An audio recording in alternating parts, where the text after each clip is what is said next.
4. Vyslovit jako la, la, la, la, 2, 3. Pa, pa, pa, pa, pa, pa, pa, pa, ti, da, da. Pa, pa, di, da, da, da, di, da, da. Nevzdávej to, jo? Nevzdávej to, že nevyjde ta vrchní nota. Možná je to tím, že jsi měl ten prst nahoře takhle. Že ta energie šla do toho prstu, ten kousíček toho nezůstal jako v tom nátisku, šlo to do toho prstu prostě, no. Tak, a teď jdeme, skočíme tu mezihru krátkou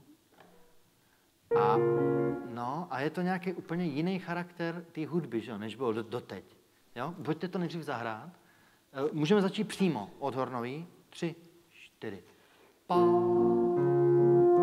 pada, pa, pa. A taky já bych hrál trochu rychlejc a trochu, jestli můžete tady ten doprovod výrazněji, vždycky ty pom, pom, čo, čo, čo, čo, 3, 4, čo, čo, da, da, di, da, da, da, di, di, da, da, di, da, da. Jo. Ale aby z toho nebyl úplně uherský tanec. To bylo předtím dobrý s tím pedálem. Jo? Ale tak, jak bylo.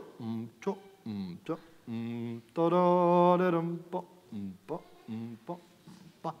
tak to pak je totální kontrast k tomu, co jsme hráli předtím, že jo. Hrdinej nějaký ten, že jako člověk to trochu schodí, jo. A to mají lidi rádi, to má publikum jako rádo, jo. Že prostě najednou řeknou, ten si tam jako dovoluje prostě kousky. Ale že to poznají, protože to je to nejdůležitější, že posluchač se identifikuje s tím, co hraješ, že pozná, co hraješ. Že to Mozart, první věta, sonátová forma, jasný. Druhá věta, romance, jako nocturno, taková prostě jednoduchá písnička, jasný. Třetí věta, lovecká, letí to prostě, lovecká fanfáry, jasný. A řeknou, to se nám líbí. Jo, oni ne každou notičku, nevnímají každou notičku, jestli někde kicks nebo něco tohle, ale že to má ten svůj charakter, že se v tom orientujou. V lepším případě první věta zakončená virtuózní kadencí, že jo.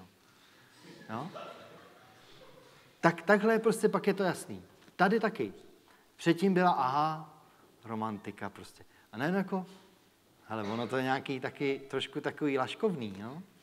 Tak pojďte to zahrát, dám mi takhle laškovně, jo. 3, 4. Čo, čo, tada, dida, do, do. Ti, do, pa, do, pa, do, pa, do, do.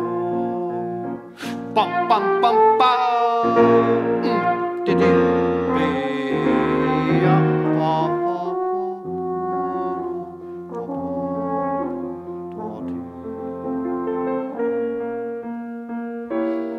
Drama? Ne, to je hezký, to bylo hezký tohle.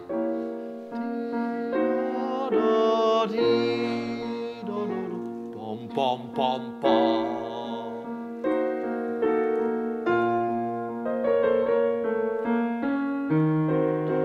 Pom, pom, pom. Pom, pom, pom.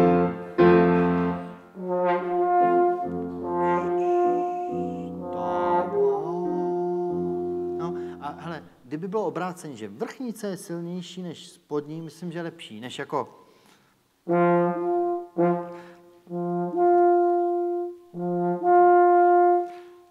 Tady se jako hodí třeba zkombinovat F hornu, B hornu, anebo celý to hrá na F hornu. I s tím, že tam je... Že to celé tam je jako přiznaný, jo? Jako je to hezčí zvuk, tohle jako jí... Ta B horna tady nepůsobí moc hezky ten zvuk, no. Tak třeba takhle, no. Třeba, jo? Je to prostě jedna z možností, jak nad tím jako uvažovat. Jo, tak teď je to téma. To si hrála moc hezky.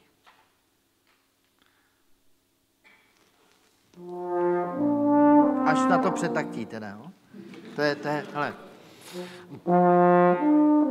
To se k tomu nehodí vůbec, ne?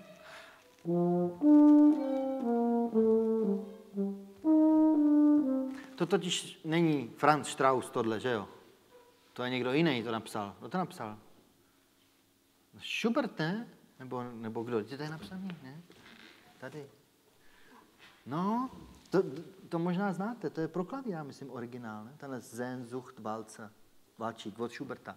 To byla tenkrát dost populární melodie a Franz Strauss obdivoval Schuberta, Beethovena, Mendelssohna Bartholdyho, Schumana ještě s přivřenýma očima, ale Wagnera nesnášel, že jo. Takže, a ten mu zrovna psal ty hezký jako Siegfriedovi fanfáry. Takže tohle je Valčík od Schuberta, jo? Takže musí být takový pam, pa, da, pa, lam, pam, pa. Vrchol elegance. Jak to hraješ, musí se to obrátit prostě v elegantní valčíček, vídeňský. No, a už právě to přetaktí. Pam, pa, da. Nějak takhle, jo? Ten vína, takový. Tak, co já řeknu? Raz, dva. Jo, tak řeknu raz, dva, jo? Tak jako raz, dva.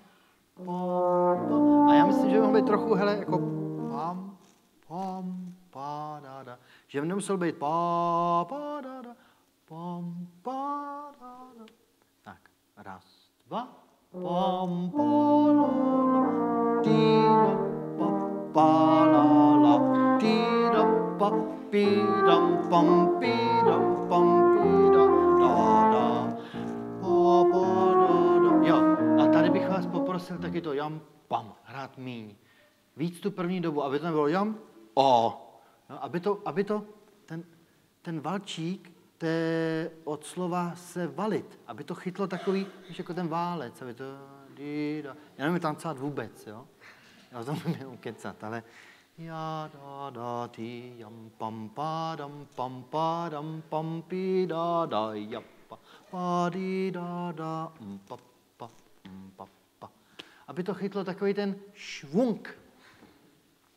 Tak ještě jednou. Raz, dva, tři, pa, la, pam, pa, la, ti, da, pam, pa, da, pam, pi, da, di, da, ja, pa, di, da, di, da, slabějc. Tak jo, zase znova.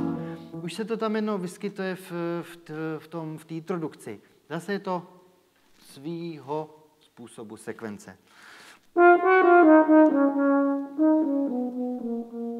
No, silnějc, slabějc. Je to sestupný. Takže po repetici s přetatím pam, pa, da, raz, dva, pa, da. A taky kratčejc. Pam, pa, da. Raz, dva.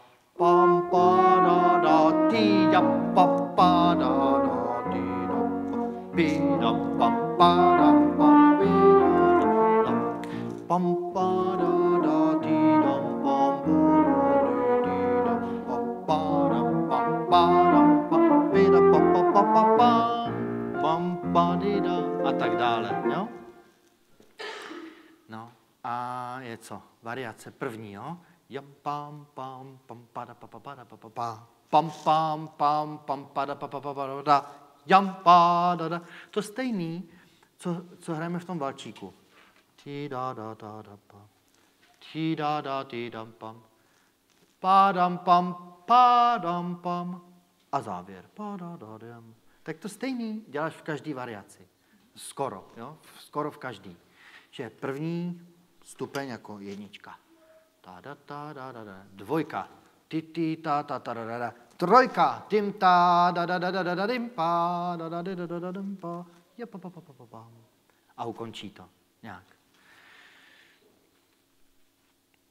Zkusíme to? První variaci. Co tam je napsaný? Con brio. Co to znamená? Konkrétně, přesně. Já už nevím teď. S něčím, že jo? No. Kdo to ví? Co je con brio?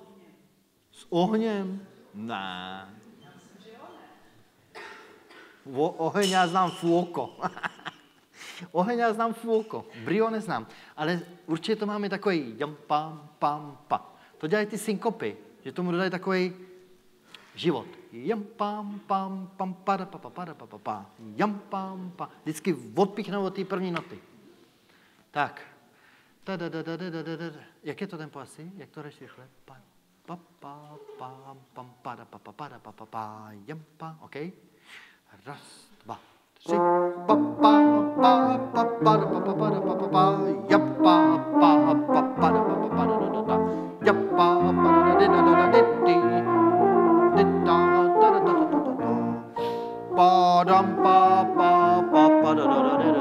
Slabic.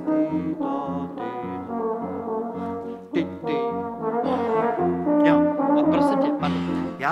Já bych dal akcent i na tu první, i na tu synkopu. Jako. Tady možná bych se zamyslel nad tím, jestli hrát všechny 4 legato. Jestli není trochu jako srozumitelnější hrát třeba 2 a 2, víš, jako. Já nevím, no. No, to je jedno.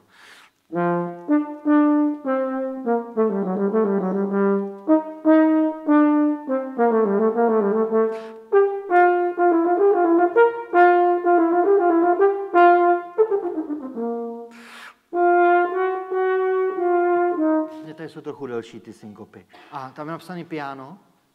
Jo, tak třeba mezzo piano, abys měla z čeho ubírat, že jo?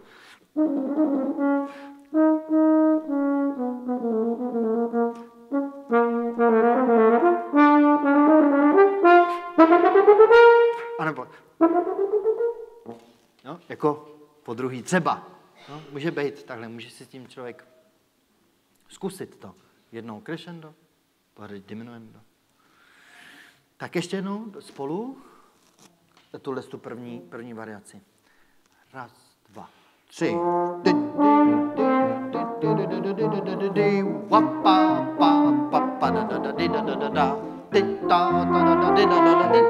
Neutíkat. Co ten prst? A dá. Da pa pa pa pa da da da da da da da jappa těžká doba pa da da da da da da pa pa jappa pa pa pa pa pa pa pam pa da pa pa da da da da da da da pa ti ti da da da da jappa pa da da da da da pa. Dobrý. No. Takže, co, jaký je rezumé? I když nevíme, co je brio, že to... A co to je? Tak s jiskrou. I když s jiskrou, tak když víme, že to je to, tak to musí být s tou jiskrou. No, že to musí mít nějaký charakter. Že není tak důležitý někdy, co je psáno, jestli je tam napsaný piano. Někdy logika věci je prostě jiná. Sice napíše skladatel piano, ale zároveň, víš, si myslí jako, no jo, ale když je tady piano, tak to další může být ještě pianissimo, to je pravda. Ale už to přestane být, je to na hranici slyšitelnosti. Jo? Tak, děkuju a přeju ti hodně radosti s tou romantickou skladbou.